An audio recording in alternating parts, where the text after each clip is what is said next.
Assalamualaikum warahmatullahi wabarakatuh. Kami dari kelompok 4 akan mempresentasikan materi dari bab 5, yaitu teori pengukuran. Mata kuliah Teori Akuntansi. Saya sendiri Gamila Arta Agustin, NIM 180302053, dan rekan saya Sherlina Rahim, NIM 180302022 akan menjelaskan materi tersebut. Yang pertama yaitu ada pentingnya pengukuran. Penetapan angka untuk mewakili properti sistem material selain angka. Penetapan angka ke objek atau peristiwa sesuai dengan aturan. Stevens. Pentingnya pengukuran. Melibatkan menghubungkan sistem bilangan formal ke beberapa properti objek atau peristiwa dengan menggunakan aturan sistematik.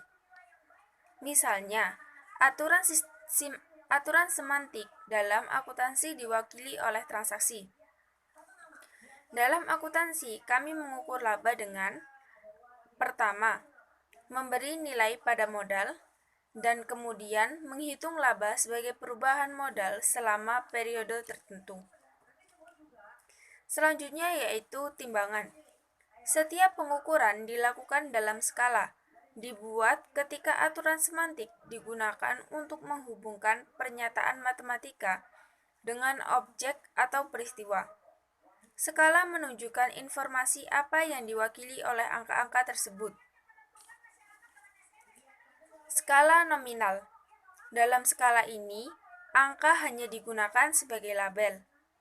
Angka mewakili klasifikasi, misalnya penomoran pada pemain sepak bola, dan klasifikasi aset dan kewajiban ke dalam kelas yang berbeda. Selanjutnya yaitu ada skala ordinal. Dalam skala ini, ranking mengurutkan objek sehubungan dengan operasi properti tertentu. Misalnya, orang yang tertinggi hingga terpendek. Dan selanjutnya yaitu alternatif investasi yang diberi peringkat 1, 2, 3 menurut ukuran nilai bersih sekarang. Interval antar angka belum tentu sama. Yang selanjutnya yaitu ada skala interval. Dalam skala ini, ranking mengurutkan objek sehubungan dengan properti tertentu. Jarak antara setiap interval sama dan diketahui. Titik nol yang dipilih secara sewenang-wenang ada pada skala, misalnya skala suhu Celcius dan akuntansi biaya standar. Selanjutnya yaitu ada skala rasio. Dalam skala ini, ranking mengurutkan objek sehubungan dengan properti tertentu. Interval antar objek diketahui dan sama. Ada asal yang unik. Misalnya, pengukuran panjang dan penggunaan dolar untuk mengukur aset dan kewajiban. Selanjutnya yaitu operasi yang diizinkan dari timbangan. Invariance of a scale berarti sistem pengukuran akan memberikan bentuk umum variabel yang sama, dan pengambilan keputusan akan membuat keputusan yang sama. Ini tidak terjadi dalam akuntansi. Ada lebih dari satu sistem akuntansi. Informasi yang mereka berikan akan berbeda dan keputusan yang berbeda akan dibuat. Selanjutnya yaitu ada 3 yang dibedakan, yaitu skala nominal dan ordinal. Tidak ada operasi aritmatika. Skala interval, penambahan dan pengurangan. Skala rasio, semua operasi aritmatika. Jenis pengukuran. Harus ada aturan untuk menetapkan angka sebelum ada pengukuran. Perumusan aturan memunculkan skala. Pengukuran hanya bisa dilakukan dalam skala. Selanjutnya yaitu ada pengukuran mendasar. Angka diberikan dengan mengacu pada hukum alam. Properti fundamental bersifat aditif. Misalnya, panjang dan jumlah volume.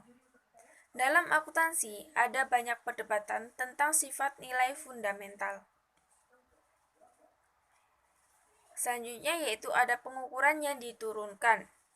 Pengukuran yang diturunkan adalah salah satu yang bergantung pada pengukuran dua atau lebih besaran lain, tergantung pada hubungan yang diketahui dengan properti fundamental. Misalnya, pengukuran massa jenis tergantung pada pengukuran massa dan volume. Misalnya, pengukuran keuntungan tergantung pada pengukuran pendapatan dan biaya. Slide selanjutnya akan dipresentasikan oleh rekan saya, Selina Rahim. Selanjutnya, pengukuran fiat. Ada 4. Yang pertama, kas dalam ilmu sosial termasuk akuntansi. Yang kedua, berdasarkan definisi sewenang-wenang, misal untung. Yang ketiga, berbagai cara untuk membuat timbangan. Yang keempat, dapat menyebabkan tingkat kepercayaan yang buruk terhadap skala. Misalnya, ada ratusan cara untuk mengukur keuntungan.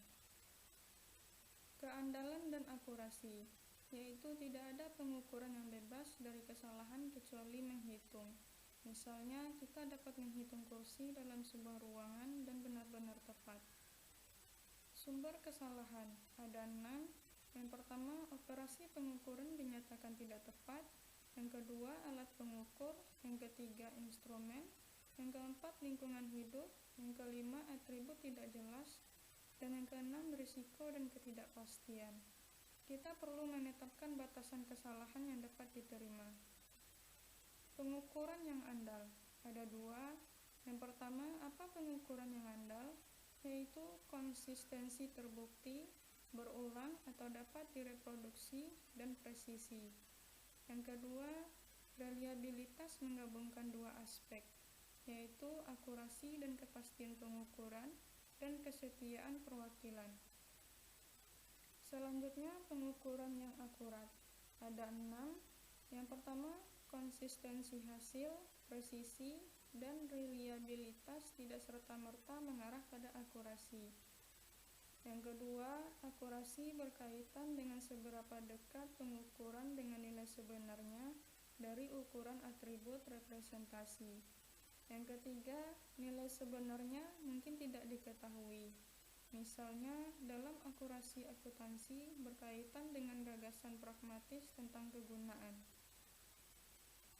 Yang keempat, banyaknya pengukuran akuntansi menggunakan skala rasio.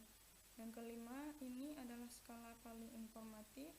Yang keenam, landasan teoritis terlemah karena merupakan pengukuran fiat.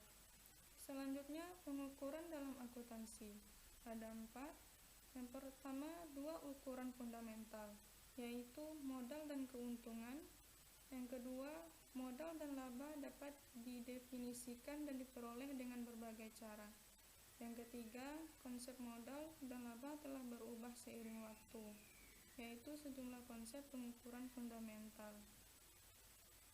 Yang keempat, 2 perkembangan penting dalam standar internasional, yaitu pengukuran laba dan pengakuan pendapatan harus dikaitkan dengan pengakuan tepat waktu. Yang kedua, pendekatan nilai wajar harus diadopsi sebagai prinsip pengukuran kerja. Prinsip pemeliharaan modal belum pernah dibahas secara eksplisit. Selanjutnya, masalah pengukuran untuk auditor. Ada 4. Yang pertama, fokus pengukuran laba telah bergeser dari menyesuaikan pendapatan dan beban menjadi menilai perubahan nilai wajar aset bersih. Misalnya, pengakuan segera atas kerugian penurunan nilai. Yang kedua, auditor harus menentukan apakah manajemen telah membuat penilaian yang tepat dan wajar. Misalnya, setidaknya 12 metode menilai benda tak wajar. Benda tak berwujud. Yang ketiga, ada kemungkinan untuk beberapa pengukuran dan kerugian penurunan nilai yang berbeda, tetapi wajar untuk diakui oleh manajemen. Yang keempat, ini semua akan diterima oleh auditor jika manajemen memiliki: yang pertama, menerapkan model penilaian dengan benar. Yang kedua, menggunakan data yang sesuai. Yang ketiga, membuat asumsi yang tepat. Yang keempat, bertindak secara konsisten. Ringkasan. Ada 6 poin ringkasan pada bab ini. Yang pertama, pengukuran melibatkan hubungan angka formal ke beberapa peristiwa melalui aturan semantik. Yang kedua, aturan yang digunakan untuk menetapkan angka ditentukan menurut 4 skala. Yang ketiga, varian skala berarti sistem pengukuran akan memberikan bentuk umum variabel yang sama dan pengambil keputusan akan membuat keputusan yang sama. Yang keempat, ada 3 jenis pengukuran. Yang kelima, reliabilitas mengacu pada konsistensi dan akurasi mengacu pada representasi nilai fundamental.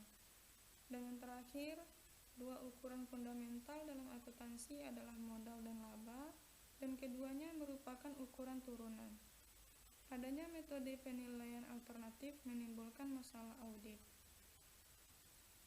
Sekian presentasi dari kami. Jika ada salah kata, kami mohon maaf. Wabillahi taufiq wal hidayah. Wassalamualaikum warahmatullahi wabarakatuh.